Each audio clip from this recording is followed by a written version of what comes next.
Mas não bastavam a experiência técnica dos portugueses na fase produtiva e a capacidade comercial e o poder financeiro dos holandeses para tornar viável a empresa colonizadora agrícola das terras do Brasil. Agora vem um pedacinho legal no capítulo do Celso Furtado. Demais, existia o problema da mão de obra. Eu entendo que o Celso Furtado quer analisar isso de maneira mais fria, mais seca, como um economista, como um analista. Mão de obra é um problema. Problema para quem? Né? Cara pálido. Problema para o colonizador português. Problema para o rentista holandês. Não tinha problema para o indígena. Não tinha problema para o africano lá no seu continente. Mas vamos lá. Transportá-la na quantidade necessária da Europa teria requerido uma inversão demasiadamente grande, que provavelmente tornaria antieconômica toda a empresa. Oh, gente. Aqui, o pessoal pode. A turma da patrulha, né, a turma do Batalhão Monteiro Lobato, já encontrou uma frase sensacional do Celso Furtado aí para ir para cima, né? Só que a gente tem que olhar essa frase no contexto historiográfico em que ela está sendo escrita pelo Celso Furtado e na proposta do autor. Ele não está interessado em externar o julgamento dele sobre a escravidão. Eu aposto que se a gente perguntasse para o Celso Furtado em 1959 o que ele achava da escravidão no Brasil, o que ele achava da escravização de povos africanos no Brasil, ele certamente ia dizer que foi uma tragédia, foi uma desumanidade, que é um dos grandes pecados de nossa formação e tal. Mas ele não está. Não é o foco dele aqui. Né? O foco dele aqui é observar esse contingente de mão de obra e o custo de captação dessa mão de obra, ou seja, de escravização desses povos e de transporte para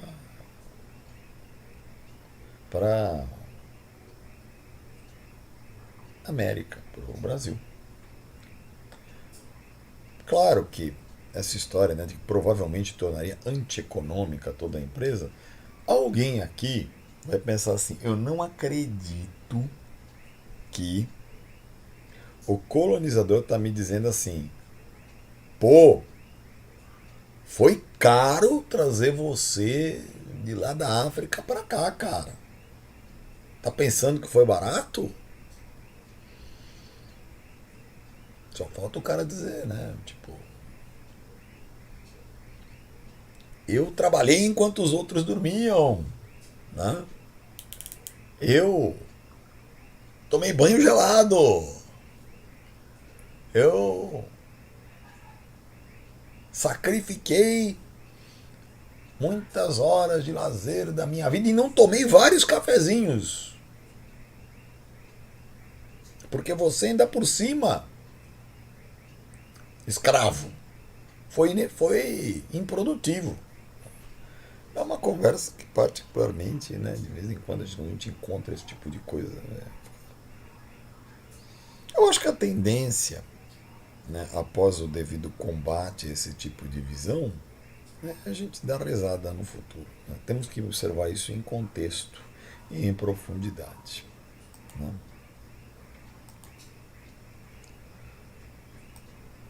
As condições de trabalho eram tais que somente pagando salários bem mais elevados do que os da Europa seria possível atrair mão de obra dessa região. Pera, calma, calma. A possibilidade de reduzir os custos reduzindo com terras o trabalho que o colono realizasse durante um certo número de anos não apresentava atrativo ou viabilidade, pois sem grandes concentrações de capital, as terras praticamente não tinham valia econômica. Olha que interessante isso aqui. O cara está dizendo para a gente o seguinte: não valia a pena usar trabalho livre, utilizar trabalho assalariado. Né? Por último, havia a considerar a escassez de oferta de mão de obra que prevalecia em Portugal. Claro, você está lá em Portugal, cortando suas couves, criando seus porcos, criando suas galinhas na sua quinta. Aí vem alguém e fala para você assim: cara, seguinte, eu tô com um plano aqui que é um algoritmo que você vai para o outro lado do Atlântico, vai cortar cana o dia inteiro. Você vai se ferrar, você vai cortar cana o dia inteiro, mas você vai ficar rico da noite pro dia. Você acha que essa história colava? Eu sei que tem gente, que você conhece um parente, que acha que ele vai ficar rico, né? Fugindo via Governador Valadares para ir fazer trabalhos domésticos em Miami. Eu sei, tá? Mas você sabe também que essa não é a grande maioria, né, dos trabalhadores brasileiros. Não reflete o pensamento da grande maioria dos trabalhadores brasileiros. Né? Olha que eu não provoquei vocês aí, hein, galera dos DKSEG. Peguei no pé de vocês, tá? Um beijo aí, tá bom? Vamos lá.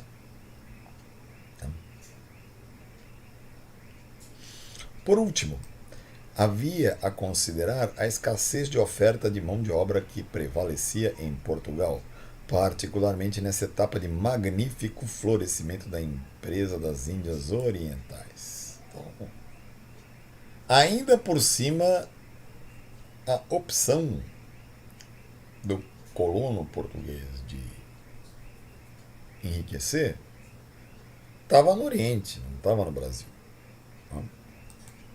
Sem embargo, também neste caso, uma circunstância veio facilitar enormemente a solução do problema.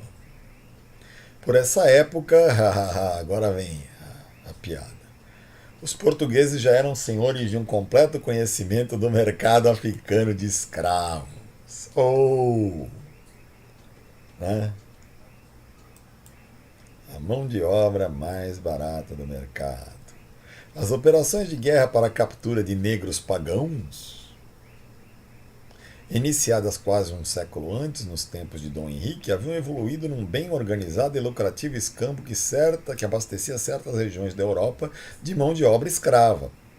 Aqui eu quero dizer uma coisa bem bacana. Porque algumas pessoas perguntam, né, às vezes pra gente, assim, né? Perguntam na aula de história, perguntam na aula de formação econômica do Brasil, como é que um povo tão cristão como os portugueses, né? Como é que um povo tão cristão como os espanhóis, como é que povos tão cristãos como os povos europeus eram capazes de fazer uma coisa tão desumana, tão anticristã, como escravizar outras populações, escravizar outros povos, né? Eu sei que essa pergunta nos últimos anos ela rareou um pouco, porque a gente teve um exemplo de que gente que se declara cristã não necessariamente se comporta como se cristã fosse, né? Que o cristianismo é muito mais uma declaração de espírito do que uma prática para a maior parte das pessoas, né, que professam essa religião tão abrangente no planeta. Né? Mas aí você precisa, diante de uma contradição desse tipo, de uma desculpa. E qual era a desculpa que os portugueses usavam para escravizar os negros, o povo negro?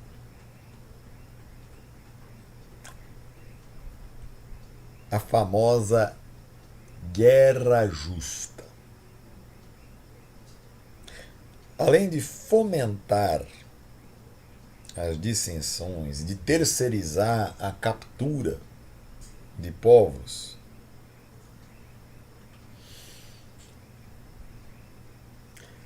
os portugueses consideravam que esses povos estavam em guerra com eles. E pelo direito da guerra, eles poderiam dispor dos prisioneiros. Então, os inimigos do povo português, que estava numa guerra, numa grande cruzada pela cristianização do mundo, seguindo os preceitos papais, estava, na verdade, usufruindo de um espólio de guerra ao escravizar a população negra na África. Os indígenas também. É um trabalho de espólio. Né? Claro, porque a tribo africana invadida pelos portugueses declarou guerra para os portugueses. Né? Vocês sabem disso. Né? Vocês viram a declaração de guerra dos ovimbundus e dos quimbundus lá em Angola para os portugueses. Falaram, vamos destruir vocês. Claro. Não. Vocês sabem, né, que esse tipo de justificativa da guerra para se dominar, se espoliar, roubar, né, literalmente se violentar um povo, ela é usada até hoje por algumas nações, né? Hein? Ninguém peita essas nações, né? Pelo visto. Né? Ou essa nação. Né? Então, não vamos aqui, né? A gente reconhece aqui o viés europocêntrico deste trechinho, o viés pró-colonialista, né, disso, né? Porque não é que ele está passando um pano. Vamos repetir isso. Não é que ele esteja passando o pano, o seu Celso Furtado. Ele só não se deu conta. Né? Vamos lá. Mediante recursos suficientes, seria possível ampliar esse negócio e organizar a transferência para a nova colônia agrícola da mão de obra barata, sem a qual ela seria economicamente inviável. Ou seja, os coitadinhos dos portugueses e dos holandeses jamais poderiam ter realizado essa coisa bonita que foi o ciclo da cana-de-açúcar sem recorrer à escravização de povos africanos. Não tinha jeito. Não tinha jeito. E tinha que fazer. Por que tinha que fazer? Porque os portugueses queriam dinheiro. Poxa vida! Né? Os holandeses queriam grana. Poxa vida!